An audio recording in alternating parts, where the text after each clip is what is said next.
जय हिंद। देखिए 2019 में कश्मीर से धारा 370 हटा दी गई थी, लेकिन उसके बाद लद्दाख के लोगों को ऐसा लगा था कि उनके लिए कुछ नए सुझाव दिए जाएंगे, कुछ नई चीजें जोड़ी जाएंगी। हालांकि वादा किए गए थे लद्दाख के लोगों के साथ कि उनको बहुत सारी सुविधाएं दी जाएंगी, लेकिन आज लद्दाख के लोग विरोध कर रहे हैं। तो हम लोग समझते हैं कि धारा 370 हटने के बाद क्या है 371 और क्या है शेड्यूल 6 जिसकी लद्दाख के लोग मांग कर रहे हैं। देखिए 5 अगस्त 2019 को कश्मीर से 370 हट गया। 370 में कश्मीर को अपना अलग संविधान बनाने का अधिकार देता था, और 35A जो था वो ये कहता था कि जो रिमेन भारत है, जो शेष भारत है, वहां के लोग कश्मीर में जाके अस्थायी रूप से नहीं रह सकते। ये दोनों धाराएं को हटा दिया गया था जम्मू कश्मीर से। हालांकि उस समय काफी सिक्योरिटी बढ़ा दी गई थी, इंटरनेट शटडाउन किया गया था जो वक्त के हिसाब से जरूरी था, और अगर ये सब नहीं किया गया रहता तो कश्मीर में उस समय इतनी शांति से ये नहीं हट सकता था। अब जब हटाने के बाद हुआ क्या कि जम्मू कश्मीर का ये एरिया तो जम्मू कश्मीर हो गया, और ये पूरा का पूरा एरिया यूनियन टेरिटरी, दोनों यूनियन टेरिटरी हो गए लद्दाख में। अब चीजें कहां से बदलती है, देखिए जम्मू कश्मीर को बजट ज्यादा मिल रहा है और लद्दाख को बजट कम मिल रहा है। इसके अलावा जम्मू कश्मीर में जो भी जॉब है, जम्मू कश्मीर में जॉब ज्यादा है, इंस्टीट्यूशन ज्यादा है, मेडिकल स्कूल ज्यादा है, इंजीनियरिंग कॉलेज ज्यादा है। लद्दाख में ये सब की मात्रा एकदम ही कम है।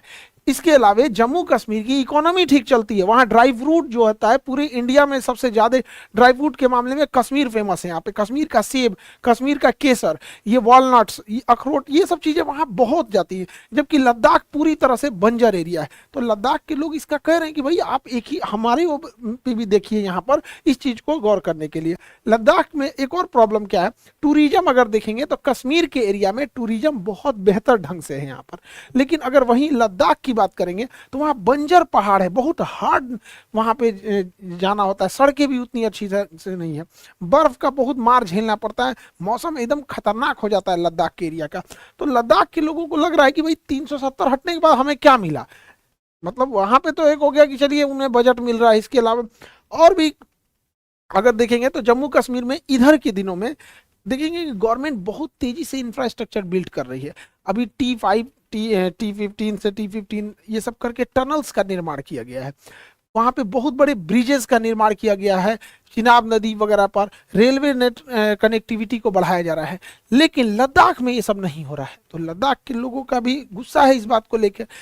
और सबसे बड़ा क्या हुआ, जब 2019 में 5 अगस्त 2019 को जब कश्मीर को दो भागों में तोड़ा गया तो कहा गया कि ये भी यूनियन टेरिटरी रहेगा और ये भी यूटी रहेगा, यूनियन टेरिटरी।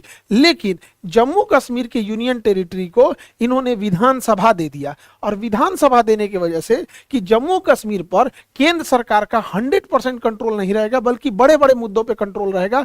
और मीडियम और छोटे लेवल के लिए जम्मू कश्मीर विधानसभा बना दी गई ताकि यहाँ के लोग चुनेंगे और यहाँ के लोग अधिकारियों पर अपना कंट्रोल रखेंगे। जबकि लद्दाख को यूनियन टेरिटरी में विधानसभा का दर्जा नहीं दिया गया। अब जब विधानसभा का दर्जा नहीं दिया जाएगा तो जम्मू कश्मीर को तो अपने लीडर्स मिलेंगे जो इनकी बातों को विधानसभा तक ले जाएंगे। और विधानसभा एक पावरफुल चीज होती है, यहाँ कोई भी बात बोलेंगे रिकॉर्ड होता है, उस पर जवाब देना होता है, क्या प्रोग्रेस हुआ क्या प्रोग्रेस नहीं हुआ। जबकि अगर आप लद्दाख को देखिएगा तो यहाँ यूनियन टेरिटरी नहीं है, तो वहाँ ब्यूरोक्रेसी आ जाएगी। अब ब्यूरोक्रेसी में अधिकारियों का शासन होता है, वो किसी के प्रति जवाबदेह नहीं होते हैं, जनता के प्रति तो जवाबदेह बिल्कुल नहीं होते हैं। आपको याद होगा दिल्ली के त्यागराज स्टेडियम में एक IAS अधिकारी को अपना कुत्ता टहलाना था, तो जितने एथलीट प्रैक्टिस कर रहे थे सबको स्टेडियम से खाली करा देते थे। तो ये तो होती है ब्यूरोक्रेसी। तो ब्यूरोक्रेसी में चला गया है ये लद्दाख। और लद्दाख क्या हो जाएगा, एकदम डिक्टेटरशिप टाइप का हो जाएगा यहाँ पे। तो यहाँ के लोगों का कहना है कि क्या हो रहा है। और 2019 से जब 370 हट गया तो बहुत सारी कंपनी यहाँ आके, प्राइवेट कंपनी यहाँ इंफ्रास्ट्रक्चर बिल्ड करने लगी, टूरिस्ट प्लेस खोलने लगे, बड़े बड़े होटल खोलने लगे, रेस्टोरेंट खोलने लगे। इससे क्या है कि लद्दाख की जो मूल जो स्ट्रक्चर था कि लद्दाख एक नेचर वाला था, वो अपने जीव प्रकृति और पर्यावरण से मेल मिलाप करके रहता था, लद्दाख की ये चीजें खराब होने लगी, जिस वजह से लद्दाख के लोग सड़कों पर उतर गए और लद्दाख को बचाने की मांग करने लगे। और वो लोग का मांग में एक चीज था कि वो लोग शेड्यूल 6 में जोड़ने के लिए कह रहे थे, are demand to add Ladakh in schedule 6। अब ये शेड्यूल 6 क्या है, लद्दाख में इस चीज को एक नेतृत्व प्रदान कर दिए सोनम वांगचुक, जिनके ऊपर 3 इडियट फिल्म भी बनी है। इन्होंने बहुत कुछ किया है देश के लिए, सेना के लिए इन्होंने सोलर हीटेड टेंट का भी निर्माण किया था, इंटरनेट नहीं पहुंच पा रहा था, तो वाईफाई की जगह लाईफाई से इंटरनेट पहुंचाया था वहां पर। घरों को बनाया था जो हीटेड थे, दिन में समय सूर्य की रोशनी और गर्मी को अंदर आने देती थी, रात में उसे बाहर नहीं जाने देते थे। तो इन्होंने भी इस चीज का बड़ा नेतृत्व किया। कई बार इन्होंने अनशन किया, कई बार इन्हें हाउस अरेस्ट करने की भी नौबत आ गई। उसके बाद इन्होंने एक बड़े प्रोटेस्ट को अंजाम दिया, जिससे कि सरकार अब फाइनली कुछ विचार कर रही है लद्दाख के लिए। देखिए, जिन जगहों पर, जैसे जम्मू कश्मीर पहले तो ऐसे था, अब यहाँ पे जम्मू कश्मीर बना दिया गया, यहाँ दे दिया गया विधानसभा। और जिस जगह पर विधानसभा नहीं दिया गया है, तो जनता की बात कौन सुनेगा? अधिकारी जनता का तो चुन के नहीं आते हैं, वो तो यूपीएससी का एग्जाम दे के आते हैं। अब जनता का तो कुछ सुनते ही नहीं है, वो जवाबदेह भी नहीं होते। और विधानसभा है तो जनता का नहीं सुनिएगा तो अगले बार वोट डालना पड़ेगा, 5 साल बाद आप हटा दिए जाएंगे। तो इसके लिए बनाया गया था शेड्यूल 6।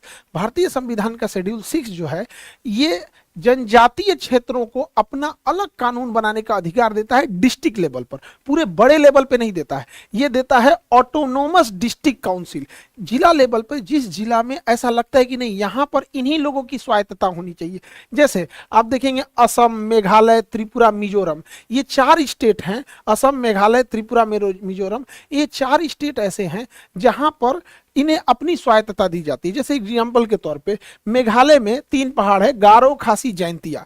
तो खासी जनजाति जो है, खासी जनजाति आज भी वहाँ मातृसत्तात्मक है। वहां पे तो बहुत सारी जनजातियां हैं, जिसमें जैसे हम लोग का समाज पितृसत्तात्मक है। यहाँ पे लोग पिता का नाम बताते हैं, माता का नाम नहीं बताते। कोई पूछेगा किसके लड़के हो, तो पिता का नाम बताएगा, लेकिन वहां माता का नाम। तो ऐसे अलग अलग जगहों पे कई ऐसे जगह हैं जहाँ पे अभी भी नर कंकाल रखे जाते हैं। अब भारतीय संविधान के हिसाब से अब नर कंकाल खोपड़ी नहीं रख सकते, तो वो जनजातीय क्षेत्र की होगा। तो वहां क्या है, शेड्यूल 6 कहता है कि जिस जिले में इस तरह के जनजातीय या बहुत पुराने ट्राइबल्स रहते हैं, वहां उन्हें ऑटोनोमस डिस्ट्रिक्ट काउंसिल दिया जाए। जबकि देखिए 370 क्या था, पूरे राज्य को ऑटोनोमी दे देता था, पूरे राज्य को स्वायत्तता दे रहा था। लेकिन आर्टिकल 6 उस राज्य के अंदर कुछ खास एरियाज को मतलब अधिकार देता है।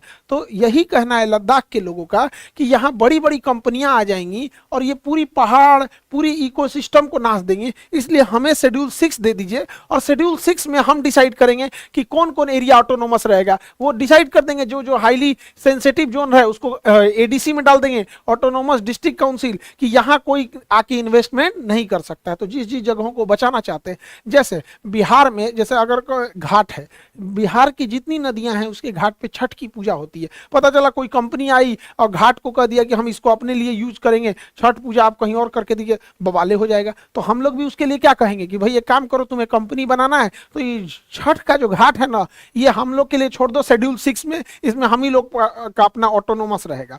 तो शेड्यूल 6 जो है ना, 370 बहुत बड़े लेवल पे था, वो पुलिस वगैरह सबका अधिकार दे देता था, जबकि शेड्यूल 6 एक लिमिटेड आधार देता है। लेकिन शेड्यूल 6 में भी एक खराबी है, ये जनजातीय क्षेत्रों को ही दिया जाता है। अब लद्दाख में क्या है कि कुछ एरिया में तो ट्राइबल्स रहते हैं, जनजातीय क्षेत्र है कुछ एरिया में, लेकिन कुछ ऐसे एरिया हैं जहां जनजातीय समस्या ना होके समस्या ये है कि इकोलॉजी और पर्यावरण को बचा के रखना है। तो हम लोग के लिए समस्या है कि शेड्यूल 6 ज्यादातर जनजातियों को कवर करता है, लेकिन लद्दाख में पर्यावरण को बचाना है। वरना अगर पर्यावरण को छोड़ देंगे तो जोशीमठ में क्या हुआ, उत्तराखंड में तबाही क्या हुआ, ऐसे ही लद्दाख में हो जाएगा। आज तक लद्दाख में इस तरह से तबाही नहीं देखने को मिली, क्योंकि वो नेचर के साथ खिलवाड़ नहीं करते हैं। तो शेड्यूल 6 के अलावे भी एक रास्ता है, आर्टिकल 371।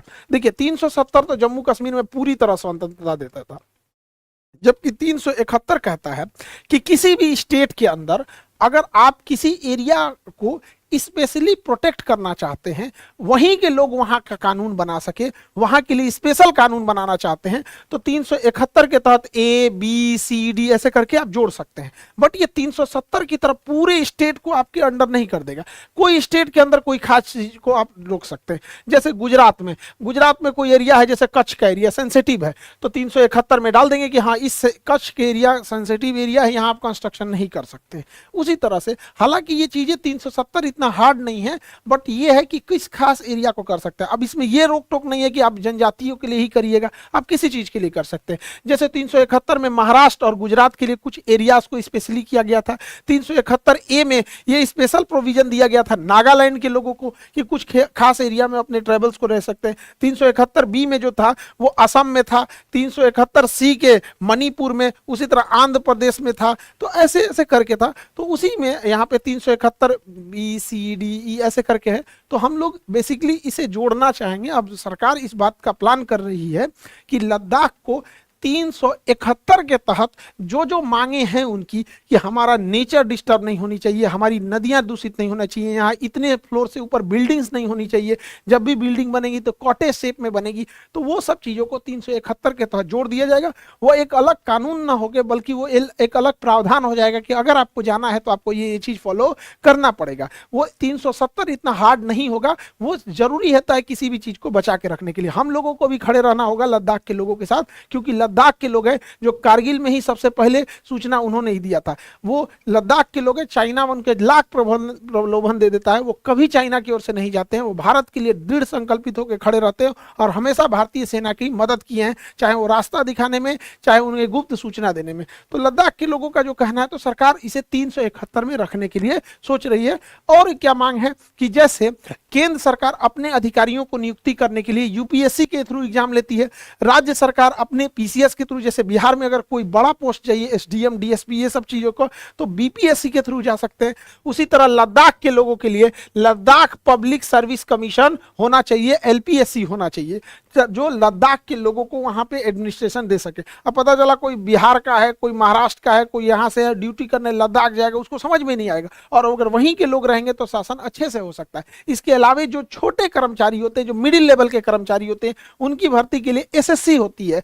अब बिहार के लिए बिहार एसएससी है, यूपी एसएससी है। उसी तरह लद्दाख के लोगों का कहना है कि हम मिडिल लेवल के और लो लेवल के कर्मचारियों के लिए एसएससी हमारा अलग से डिपार्टमेंट हो। इसके अलावा भी लद्दाख के लोगों का कहना है कि भैया लोकसभा में उनका रिप्रेजेंटेशन ही एकदम कम है, एक ही सांसद होता है, कम से कम 2 सांसद होने चाहिए लोकसभा में, और राज्यसभा में इनका एक भी नहीं है। तो इनका कहना है राज्यसभा में भी एक आदमी होना चाहिए इनका रिप्रेजेंटेटिव, जो इनकी बातों को रख सके। अब सरकार इन्हें 371 में रखने के लिए विचार कर रही है। आई होप आप लद्दाख के इस टॉपिक को समझे होंगे। और हम लोग ने जो वैसे वादा किया था कि नीट और जेई का, जेई और नीट दोनों के बैचेस का, जैसे हम बोले थे अप्रैल फर्स्ट वीक में ऑफलाइन स्टार्ट हो जाएगा। ऑनलाइन तो स्टार्ट हो गया है नीट, ऑनलाइन जेई भी स्टार्ट हो जाएगा, और ऑफलाइन क्लासेस पटना में ये हम लोग स्टार्ट कर देंगे अप्रैल में, अप्रैल फर्स्ट वीक से यहाँ पर पटना में। और वो 11th वालों के लिए भी होगा, 12th वालों के लिए भी होगा, और जो ड्रॉपर हैं उनके लिए भी होगा। अब आप लोग को कहीं पे भी 1.5-2 लाख रुपए फीस देने की जरूरत नहीं पड़ेगी।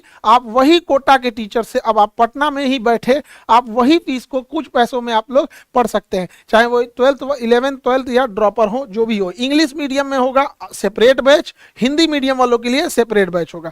पटना में दोनों जगह होगा, मुसल्लापुर में भी होगा और बोरिंग रोड में भी होगा।